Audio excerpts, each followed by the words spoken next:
Nadie de esta tranquila zona residencial vio ni oyó nada extraño el día en que una de sus habitantes era brutalmente agredida.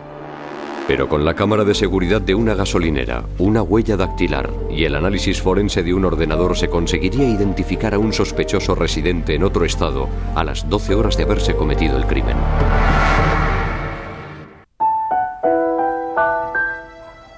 En 1997, Escalin DeBoard decidió mudarse a vivir a un barrio residencial de Knoxville, Tennessee.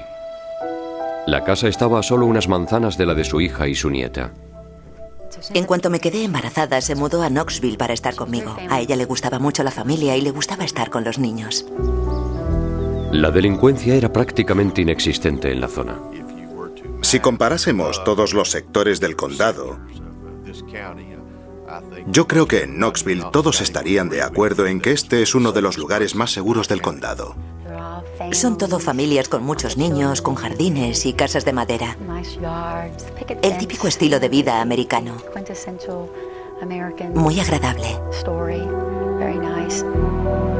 Escalin trabajaba en casa con su ordenador haciendo transcripciones sobre medicina para la Universidad de Kentucky. Le gustaba mucho pasar el tiempo libre con su familia. Mi madre venía a ver a mi hijo todos los días y hablábamos mucho por teléfono. Enseguida le echaba de menos. Venía andando hasta aquí porque decía que necesitaba ver a su nieto. Decía que necesitaba estar con él. La tarde del 20 de agosto de 2001, Liz se dio cuenta de que no había hablado con su madre desde aquella mañana. Ella siempre me llamaba a las 5 o 5:30. Si no venía a casa, siempre llamaba sobre las 5 antes de cenar. Ya eran las 5:30 y no había llamada. Así que hacia las 6:30 ya empecé a preocuparme. Escalin no contestaba a las llamadas y el contestador automático tampoco funcionaba.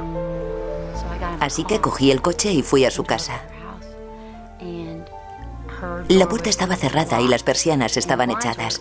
A mi madre le gustaba que hubiera mucha luz y eso me extrañó, así que tuve que usar la llave para entrar. Y entonces fue cuando la vi en el suelo. Su madre había sido asesinada. ¿Estaba la puerta cerrada cuando entró en la casa? Sí, está todo revuelto y su cartera está fuera del bolso y todas las tarjetas tiradas por el suelo. Han vaciado todos los cajones y el teléfono está desconectado. Por eso no funcionaba el contestador automático. Todos los armarios están revueltos y la ventana de atrás está cerrada. Mi madre. Dios mío. Mi madre.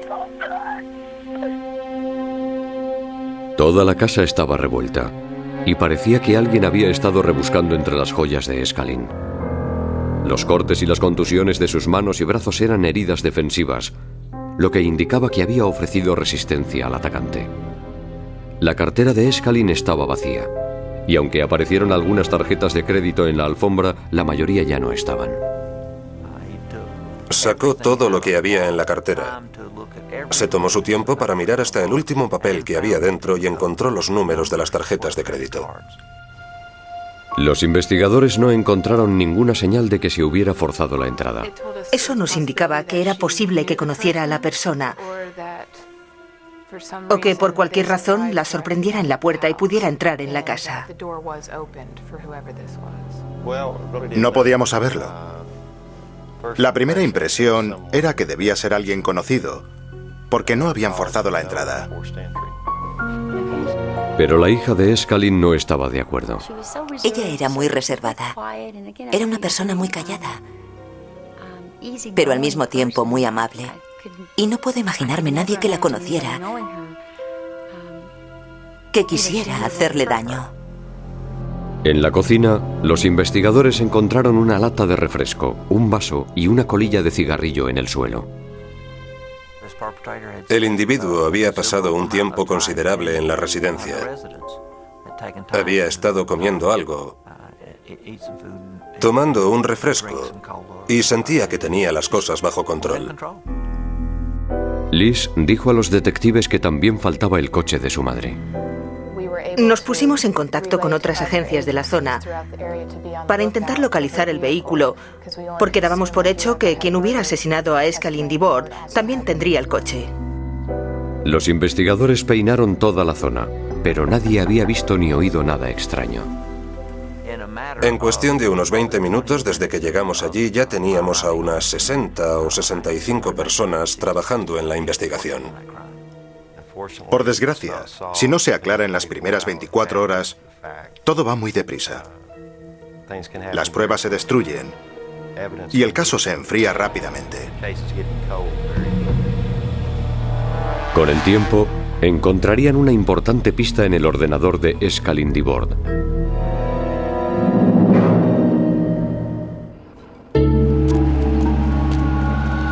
No había señales de que se hubiera forzado la entrada a la casa de Escalin Dibord, pero su hija Liz había dicho a la policía que su madre solía dejar la puerta principal abierta.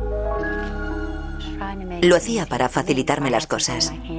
Si venía cargada con cosas o llegaba con mi hijo en brazos, solo tenía que abrir la puerta sin tener que sacar la llave. Lo hacía pensando en mí. Había muchas pistas en la propia casa. Encontramos huellas dactilares en 2 vasos. Por la posición de las huellas, pudimos confirmar que alguien había cogido los vasos por la parte de arriba. Las huellas se introdujeron en el sistema automatizado de identificación de huellas dactilares, más conocido como AFIS, y se compararon con los millones de huellas de la base de datos nacional. La búsqueda no dio ningún resultado positivo al principio. A veces lleva horas, incluso hasta días, porque es comparar millones de archivos. Las muestras biológicas que se tomaron en la casa se enviaron al laboratorio forense para ser analizadas. Primero, la muestra se introduce en un tubo con un buffer de extracción que descompone todas las partículas no orgánicas que rodean el ADN.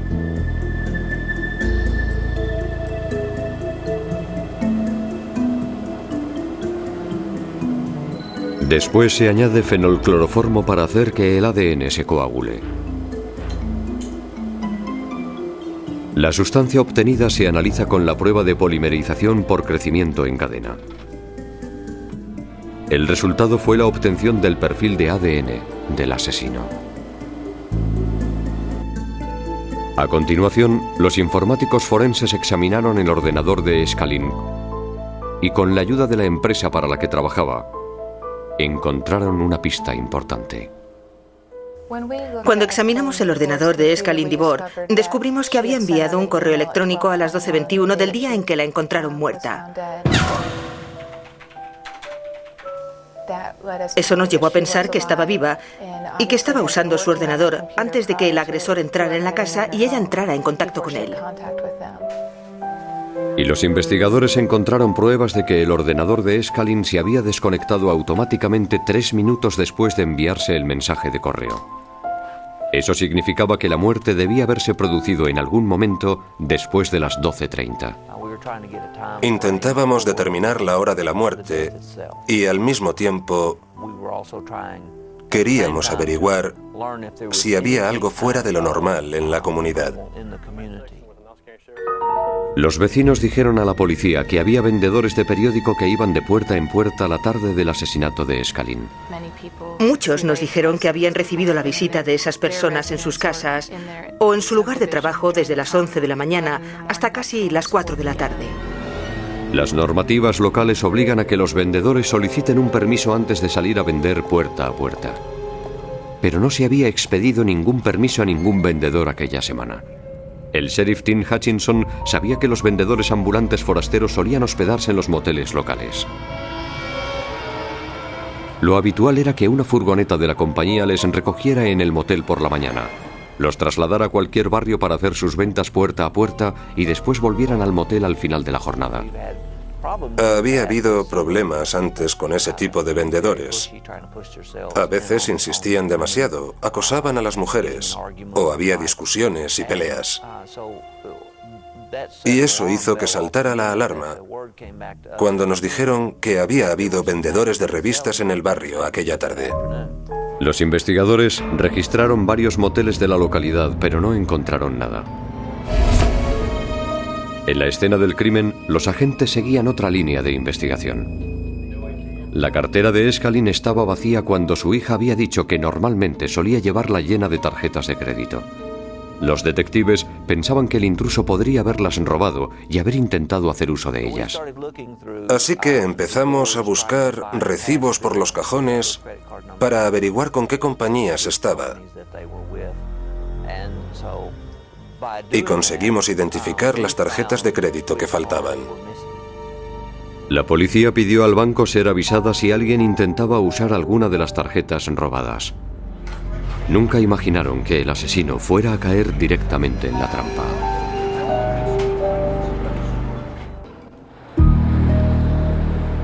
Solo unas horas después del asesinato de Escalin Dibord, los responsables del banco dijeron a la policía que alguien había intentado usar una de sus tarjetas de crédito en un cajero automático de una gasolinera local. Sacó unos $80, creo, del cajero automático. Los detectives comprobaron el vídeo de seguridad del cajero automático. Vieron a un hombre alto y delgado vestido con una camisa blanca y corbata negra de pie junto al cajero durante 8 minutos. Después cogió un refresco y fue a la caja a pagarlo. Parecía que le estaba haciendo alguna consulta a la empleada. Quien usara la tarjeta de Escalin Dibord iba vestido con una camisa blanca y corbata negra, lo que nos hizo pensar que era uno de los vendedores de revistas que había estado en su casa. Todos los vecinos con los que hablamos dijeron que los vendedores que fueron a sus casas llevaban camisa blanca y corbata negra. Los detectives interrogaron a la empleada de la tienda, que recordaba perfectamente al cliente. Le había dicho que era de Nueva York y que quería saber cómo llegar al motel de Peppermill Road.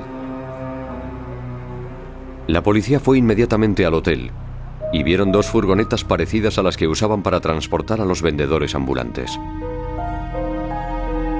Al otro lado de la calle, la policía también vio el coche de Escalin Dibord, que fue inmediatamente examinado en busca de huellas dactilares. Cuando hablamos con los vendedores de revistas que estaban en el motel, descubrimos que uno de los vendedores no se había presentado en el lugar de recogida a las 4. Ese vendedor era Roger Broadway, de 21 años. La primera vez que hablamos con el encargado de los vendedores no quiso darnos mucha información. Cuando el sheriff amenazó con requisar las furgonetas, el supervisor cambió de opinión. Empezó a decirnos que uno de los vendedores que trabajaba para ellos era de Nueva York. Y había dicho que un familiar había caído enfermo y que tenía que volver a casa cuanto antes. El encargado reconoció que contrataban a vendedores con antecedentes penales, pero aseguraba que ya estaban rehabilitados. El responsable de los vendedores nos dijo que muchas de las personas que contrataban eran de barrios humildes de las grandes ciudades y les daban la oportunidad de ganar algún dinero y salir de la ciudad. Roger Broadway le dijo a su jefe que había surgido una emergencia familiar y que tenía que volver a Nueva York enseguida. Entonces llevó a Roger Broadway a la estación de autobuses. Le compró un billete y subió a un autobús con destino a Nueva York. La policía sabía que debían atrapar a Broadway antes de que pudiera apearse del autobús. Si conseguía llegar a Nueva York, de donde él era, iba a ser casi imposible encontrarle. Entonces estaría en su propio territorio y esa gente, si saben que les estás buscando, puede esconderse y desaparecer durante largos periodos de tiempo. Habría desaparecido, estoy seguro.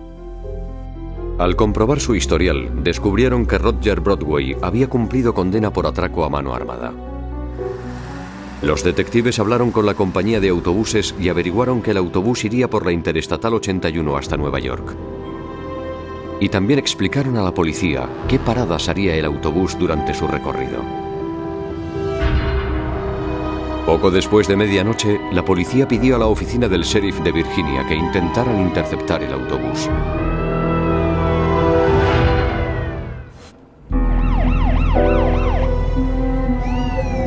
Los alguaciles del sheriff consiguieron alcanzar el autobús en el que creían que viajaba Roger Broadway por la Interestatal 81 en Virginia.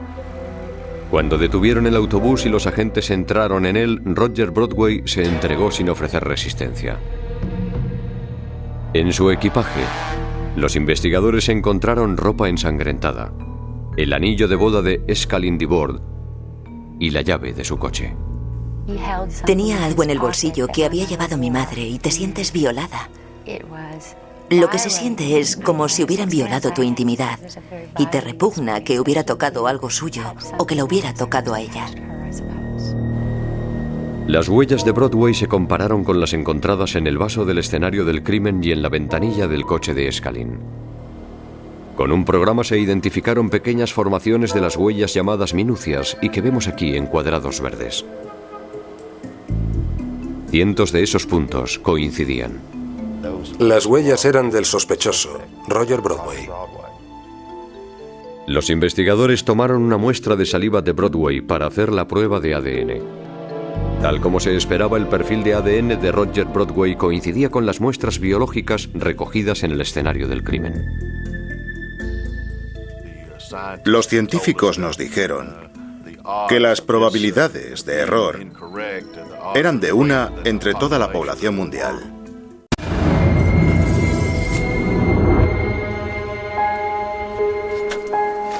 Basándose en las pruebas forenses, la acusación decía que Broadway entró en casa de Escaline Dibord por la puerta que estaba abierta sin saber que ella estaba arriba.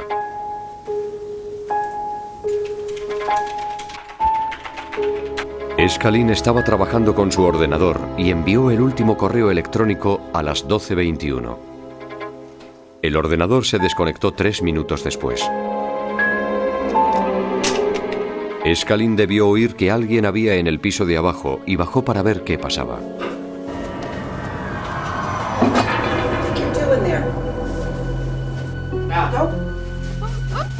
Tras un forcejeo, Broadway mató a Escaline y después cortó los cables del teléfono. Antes de marcharse, Broadway se sirvió un refresco y se fumó un cigarrillo. Cogió las tarjetas de crédito de Escaline y las llaves del coche. Después fue al cajero automático para sacar dinero y preguntar por un motel. No se dio cuenta de que la cámara de seguridad de la tienda instalada para evitar robos esta vez ayudaría a resolver un asesinato. Entonces Broadway abandonó el coche, le dijo a su jefe que tenía que marcharse urgentemente y cogió el primer autobús a Nueva York. Supongo que la mayoría de los ciudadanos de la tercera edad estarían aterrorizados al saber que había un asesino suelto. Así que tuvimos mucha suerte al conseguir evitarles ese mal trago y calmar la inquietud de nuestros ciudadanos. Al ver la cantidad de pruebas forenses que le acusaban, Roger Broadway se declaró culpable de asesinato y robo con intimidación. A cambio, fue sentenciado a cadena perpetua sin libertad condicional y otros 50 años añadidos. Roger Broadway no mostró ningún arrepentimiento por lo que había hecho. Y para mí creo que recibió el mejor castigo que podía aplicársele y tendrá el resto de su vida para pensar en lo que hizo. Liz Nofsinger lleva puesto el anillo de boda de su madre para tener siempre presente su recuerdo.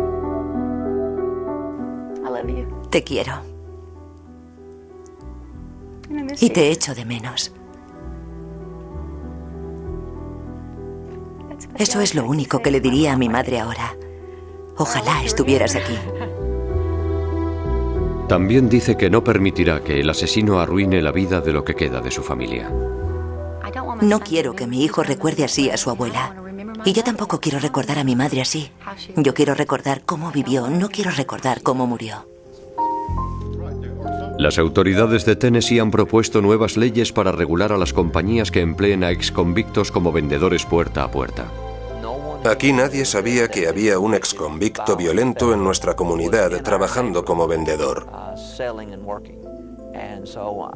Y a nosotros nos gustaría que se hicieran leyes para que estas personas deban presentarse ante la policía siempre que tengan antecedentes penales. Yo quiero pensar que he contribuido de alguna forma a hacer los cambios para que sea una actividad más segura y que si alguien llama a nuestra puerta esté debidamente acreditado y lleve una identificación con su foto incluida.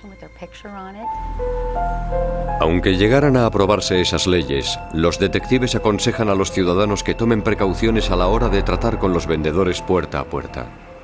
No conoces su pasado, no sabes de lo que son capaces, no sabes cuáles son sus intenciones al entrar en tu casa. Y yo aconsejo a la gente que no deje entrar en su casa personas que no conocen. Hay que cerrar las puertas, da igual dónde se viva y lo segura que sea la zona. Esto era una comunidad segura donde nunca se había cometido un asesinato, pero también ocurrió aquí. El análisis forense del ordenador, las pruebas de ADN, la identificación de las huellas dactilares y una cámara de seguridad. Todos esos elementos sirvieron para resolver un caso a las 12 horas de haberse cometido el crimen. La obtención de las pruebas, la forma de obtener las pruebas y clasificarlas y conservarlas, es un ejemplo de libro sobre cómo se debe llevar a cabo la investigación de un caso de homicidio. Gracias a Dios. Gracias a Dios que tenemos la tecnología y las herramientas para investigar.